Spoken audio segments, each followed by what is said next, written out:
దీక్షగా 42 రోజులు శివాలయానికి ఎవ్వరికీ చెప్పద్దు. ప్రదోష వేళలో వెళ్ళి శివ ప్రదక్షిణం చేసి మీరు ఏమీ చెప్పకండి. మీరు చెప్పగలిగినంతసేపు శివాలయం అరుగు మీద కూర్చుని శివ శివ శివ శివ శివ శివ ఇదొకటే. ఒక 42 రోజులు ఈ దరిద్రాన్ని మీ కష్టాల్ని అనుభవించి చూడండి అన్నాడు. మీరు నమ్ముతారా? ఆ వ్యక్తి నా దగ్గరికి వచ్చి నా జీవితంలో ఆశించని రీతిలో నా జీవితానికి ఒక కొత్త మలుపు తిరిగిందండి, నేను వరంగల్ వెళ్ళిపోతున్నాను, నేను సెటిల్ అయిపోతున్నానని చెప్పాడు.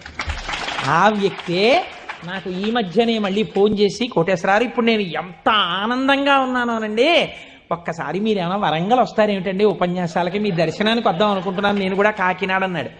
అయ్యా మీరు ఎప్పుడైనా కాకినాడ ఇప్పుడు అక్కర్లేదు, ఇప్పుడు తర్వాత వద్దురు కానీ నేను వరంగల్ ఇప్పుడు మాత్రం రావట్లేదు, నేను వరంగల్ వస్తే చెప్తాను, అప్పుడు మీరు నా దగ్గరికి వద్దురు కానీ తప్పకుండా దర్శనానికి అన్నాడు.